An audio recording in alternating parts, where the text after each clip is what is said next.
Apa bukti penyesatan dan penistaan agama Kristen kepada umat Islam? Salah satunya yang tadi, Yesaya 64 nomor 4. Allah dikatakan seorang Allah. Jangan kemana-mana dulu. Anda lemah sekali, Pak. Jawaban Anda lemah sekali, Mas. Siapa yang dibangkitkan pada hari ketiga? Yang dibangkitkan pada hari ketiga itu, Bung, kalau Anda melihat Matius 12, yang dibangkitkan itu adalah iblis. Alhamdulillahi Rabbil Alamin Ar-Rahmanir Rahim. Bismillahirrahmanirrahim. Assalamualaikum warahmatullahi wabarakatuh.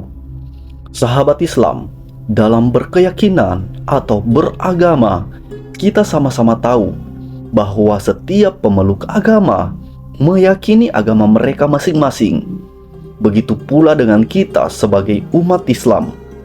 Hingga nyawa pun taruhannya, kita siap membela agama tercinta kita ini, yaitu Islam.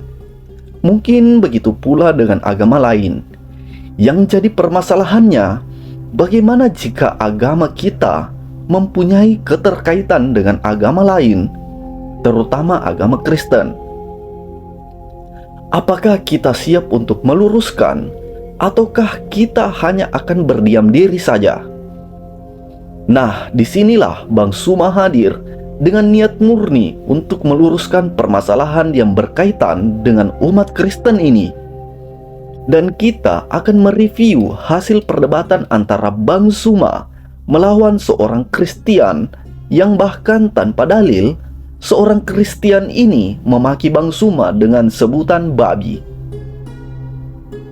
Namun tenang dulu, mungkin beliau ini sedang terbawa emosi dalam debat. Jadi kita simak dulu hasil debatnya.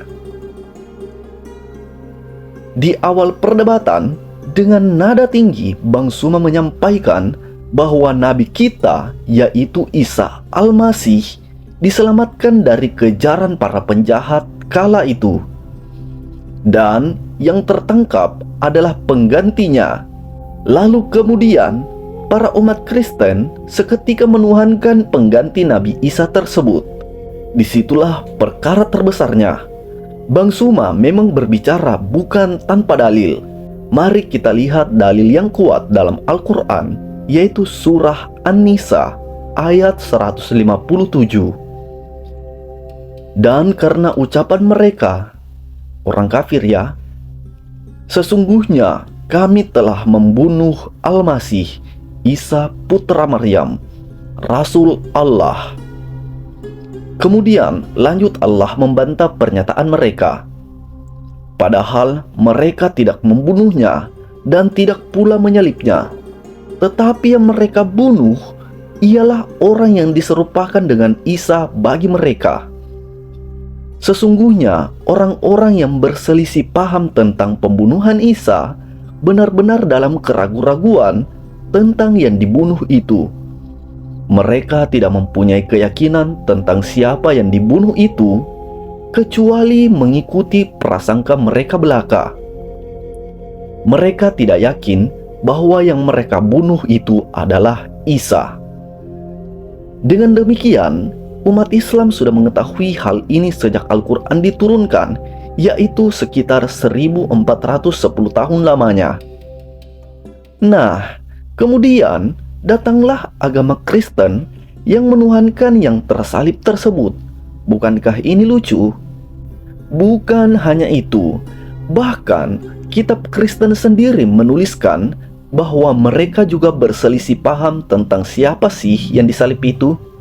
Sekali lagi, kitabnya orang Kristen pun berselisih paham tentang siapa yang disalib itu. Sebagaimana tertulis dalam Kisah Para Rasul 25 nomor 19 yang berbunyi, melainkan mengenai agama mereka dan mengenai seorang bernama Yesus yang telah mati. Tetapi Paulus bersikeras menyatakan bahwa ia masih hidup. Ayat ini jelas menjelaskan bahwa Paulus berselisih paham dengan orang-orang tersebut mengenai agama mereka dan Yesus yang sudah mati. Paulus menegaskan bahwa Yesus masih hidup. Jadi, yang mereka anggap Tuhan ini siapa? Kemudian, kenapa tiba-tiba mereka menuhankan orang tersalib itu? Itulah pertanyaan terbesarnya. Mari kita rangkum lagi biar sederhana. Jadi nabi kita, yaitu Nabi Isa, sudah terselamatkan dari hukum terhinakan tersebut, yaitu hukum salib. Lalu, datanglah orang Kristen menuhankan orang yang tergantikan itu. Selanjutnya, Bang Suma dengan rasa tidak tega dan dengan permohonan maaf mengatakan bahwa umat Kristen ini kedudukannya jauh di bawah, bahkan sangat rendah. Sementara umat Islam kedudukannya lebih tinggi karena ajaran Islam adalah ajaran yang turun langsung dari langit. Baiklah, sebelum kita lanjut, saya ingin tambahkan satu penjelasan di mana ada pernyataan di atas tadi bahwa kenapa Bang Suma mengatakan hukuman Yesus ini atau kenapa hukum salib ini terkutuk atau terhinakan. Karena kita sebagai muslim mungkin tidak tahu bahwa hukum salib ini adalah hukum Islam atau hukuman yang diperintahkan oleh Allah untuk orang-orang yang terhina, untuk orang-orang yang berbuat kerusakan. Sebagaimana dalam surah Al-Maidah ayat 33. Sesungguhnya pembalasan terhadap orang-orang yang memerangi Allah dan Rasul-Nya dan membuat kerusakan di bumi hanyalah mereka dibunuh atau disalib atau dipotong tangan dan kaki mereka dengan bertimbal balik, atau dibuang dari negeri, bisa kita bilang diasingkan ya. Yang demikian itu sebagai suatu penghinaan untuk mereka di dunia, dan di akhirat mereka memperoleh siksaan yang besar. Jadi dari situlah setiap perdebatan Bang Suma selalu mengatakan, bagaimana mungkin orang Kristen menuhankan makhluk terkutuk, manusia yang dihinakan di dunia dan akhirat? Bagaimana mungkin? Bukankah ini pembodohan? Sementara yang disalib itu bukanlah Nabi Isa. Orang yang disalib itu asal-usulnya dari mana? Yang pasti, dia adalah seorang pendosa besar. Sampai-sampai Allah menyerupakan dia dengan Nabi Isa agar dialah yang terhinakan. Namun yang hebatnya lagi adalah orang-orang yang datang kemudian dan menuhankan beliau.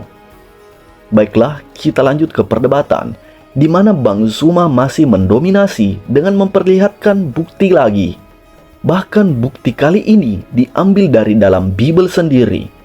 Bang Suma memperlihatkan bagaimana Bible sendiri berselisih paham tentang siapa yang disalib itu. Baiklah, yang pertama, Bang Suma mengatakan bahwa yang disalib itu adalah orang yang terkutuk. Saya juga tadi sudah menjelaskan ayatnya dalam Al-Quran ya.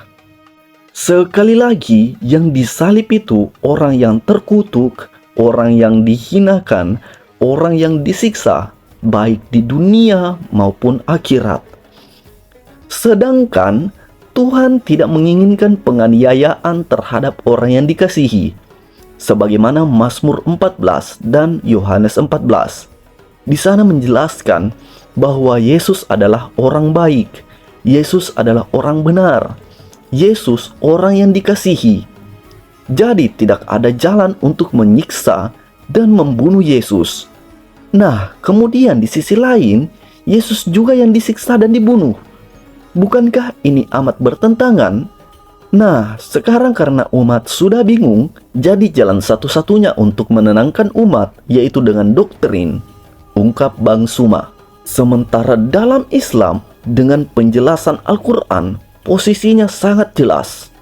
Nabi Isa datang, membawa ayat Allah, mengajarkan Injil, dan dia jelas adalah seorang utusan. Sebagaimana Isa berkata dalam Al-Quran, surah Al-Imran ayat 51. Sesungguhnya Allah adalah Tuhanku dan Tuhanmu. Karena itu sembahlah Dia. Inilah jalan yang lurus. Itulah yang diajarkan oleh Nabi Isa. Bahkan diajarkan pula oleh Bible. Yohanes 14 nomor 6. Yesus berkata, "Akulah jalan dan kebenaran dan hidup." Tapi kenapa malah dibunuh, mati terkutuk dan terhinakan? Tanya Bang Suma. Maka inilah yang menjadi perselisihan di dalam Bible. Dengan demikian, Yesus adalah orang benar. Yesus adalah orang yang bertakwa. Yesus adalah kebenaran yang mengajarkan hikmah, Taurat, dan Injil. Permasalahannya sekarang, kita, umat Islam, membela nabi kita yaitu Isa atau Yesus dalam bahasa Yunani, dan Yosua dalam bahasa Ibrani, Isa dalam bahasa Arab ya. Nah, kita membela beliau sesuai dengan yang diajarkan oleh Al-Quran. Sementara agama Kristen menginginkan bahwa Isa ini mati tersiksa, mati tersalib, mati terbunuh. Ini bagaimana sih? Sekali lagi, sementara mereka juga masih berselisih paham tentang siapa yang mereka salib itu di dalam Bible. Dari rangkaian penjelasan di atas, umat Kristen masih belum bisa menerima. Bagaimana tidak? Mereka sudah meyakini sejak kecil, jadi ya wajarlah. Kemudian kita lanjut. Ini mulai ada satu pertanyaan dari Kristen. Apakah Bang Suma menolak perkataan Yesus? Sebagaimana dalam Yohanes 17 nomor 22 dan 23 yang berbunyi, pada waktu Yesus dan murid-muridnya bersama-sama di Galilea, Ia berkata kepada mereka, "Anak manusia akan diserahkan ke dalam tangan manusia, dan mereka akan membunuh Dia, dan pada hari ketiga Ia akan dibangkitkan." Maka hati murid-muridnya itu pun sedih sekali. Intinya bahwa Kristen menganggap bahwa akan ada kebangkitan Yesus dalam hari ketiga setelah kematiannya. Namun, yang dikatakan di atas adalah anak manusia. Kenapa serta-merta diartikan sebagai Yesus? Tanya balik Bang Suma. Anak manusia ini kan bisa siapa saja, selama dia adalah manusia waktu itu, ya kan? Bukan tanpa alasan Bang Suma mengatakan hal seperti itu. Tapi yang dikatakan Yesus di atas memang sudah benar. Akan ada kebangkitan pada hari ketiga, tapi bukan Yesus atau Isa, melainkan orang yang diserupakan. Dari sini saya kira kata anak manusia ini sudah jelas ya, dan memang benar perkataan Yesus yaitu anak manusia. Dia tidak mengatakan bahwa itu adalah dirinya yang akan dibunuh atau disalib. Kemudian ditambahkan lagi dari Bang Suma sebuah bukti dari Taurat bahwa yang disalib dan dibangkitkan itu bukanlah Yesus. Jadi saya ulang sekali lagi ya, yang kita bahas kali ini tentang siapakah anak manusia yang dimaksudkan di atas. Matius 12 nomor 38 dan 39. Pada waktu itu berkatalah beberapa ahli Taurat dan orang Farisi kepada Yesus, "Guru, kami ingin melihat suatu tanda daripadamu." Tetapi jawabnya kepada mereka, "Angkatan yang jahat dan tidak setia ini menuntut suatu tanda. Tetapi kepada mereka tidak akan diberikan tanda selain tanda Nabi Yunus. Sebab seperti Yunus tinggal di dalam perut ikan 3 hari 3 malam, demikian juga anak manusia akan tinggal di dalam rahim bumi 3 hari 3 malam. Nah, inilah keterkaitannya dari pertanyaan sebelumnya, yaitu anak manusia yang akan dibangkitkan dalam hari ketiga bukanlah Yesus, tapi orang yang diserupakan. Alasannya, itu tadi, angkatan jahat yang tidak setia kepada Yesus meminta suatu mukjizat lagi kepada Yesus. Padahal sudah banyak Yesus ini membawa bukti kebenaran, tetapi mereka terus meminta bukti lagi. Maka dari itu, orang jahat ini akan diberi suatu mukjizat khusus untuk orang-orang jahat ini.